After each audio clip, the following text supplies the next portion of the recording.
Depois de Joe Biden desistir de tentar a reeleição, veículos de imprensa tradicional começaram a destacar a idade de Donald Trump como um problema. Na segunda-feira, o jornal O Globo publicou uma reportagem em que contesta a alegação de Trump de ser uma pessoa extremamente saudável aos 78 anos de idade. Na manchete, o jornal afirma: Trump se torna o candidato mais velho à presidência dos Estados Unidos e questões sobre sua saúde se acumulam. A mesma notícia foi replicada por uma série de veículos parceiros do jornal, como a revista Exame, que sequer mudou a manchete original. Lá está, novamente. Trump se torna o candidato mais velho à presidência dos Estados Unidos e questões sobre sua saúde se acumulam. No portal UOL, a manchete foi a seguinte: com saída de Biden, Trump é o candidato mais velho da história dos Estados Unidos. No texto, destaca-se uma pesquisa sem muitos detalhes sobre alcance e método, na qual 48% dos que foram ouvidos disseram que não estavam confiantes na aptidão mental do republicano. O G1, também do Grupo Globo, afirmou: desistência de Biden muda a narrativa conservadora e faz de Trump o candidato mais velho das eleições americanas. A avaliação é atribuída a um professor ouvido durante a entrevista que foi publicada no G1. Augusto. É mesmo? Quantos anos tem o Lula? 78. É isso? Quantos anos tem o Trump? Também. Isso, 78. O Lula, por acaso, alguém fala alguma coisa dele? Isso é etarismo, né? É etarismo, não pode. Isso daí é o seguinte: com 90 anos, o Konrad Adenauer conduziu a recuperação da Alemanha. Uhum.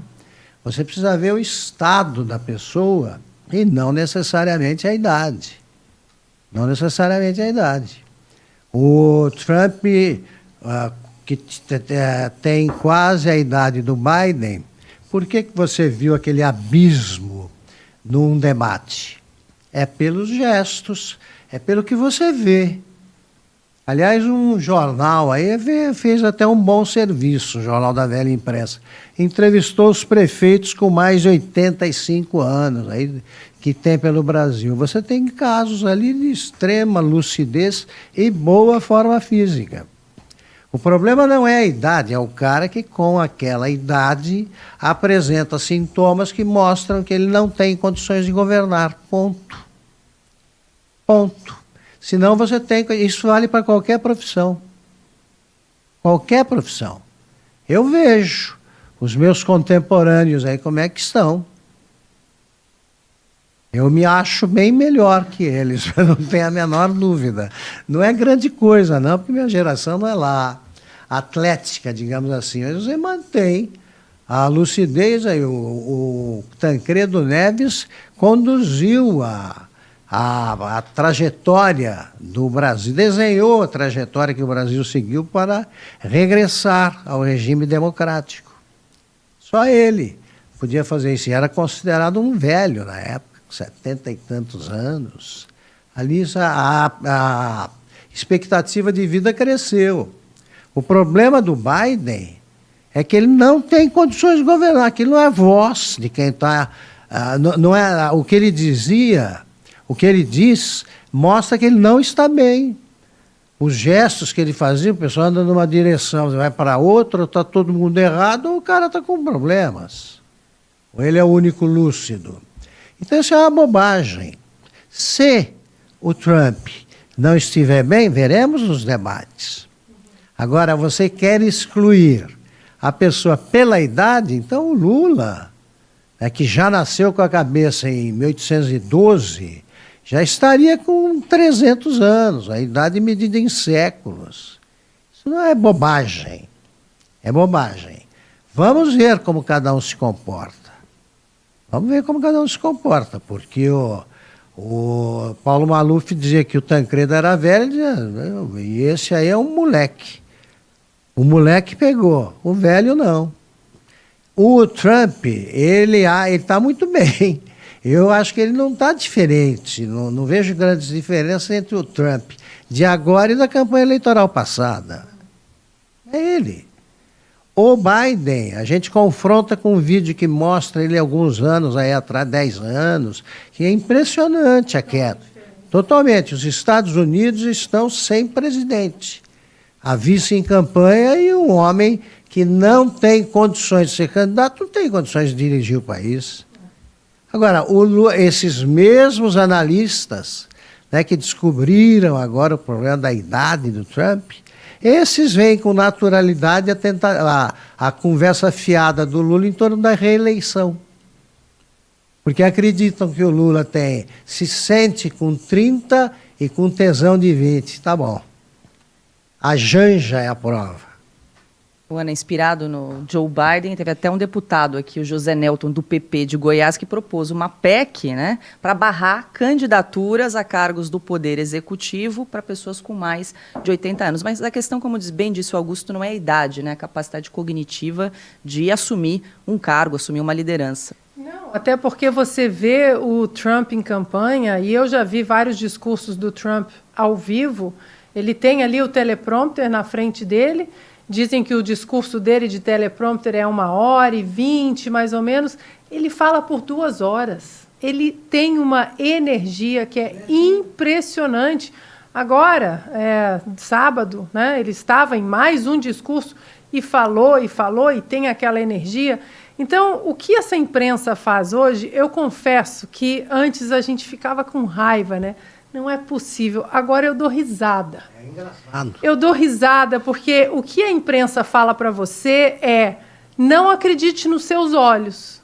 Acredite no que eu estou te falando, te empurrando goela abaixo nessa manchete. Os seus olhos são mentirosos. Esse Trump energético falando por 2 horas, esqueça. Seus olhos estão errados.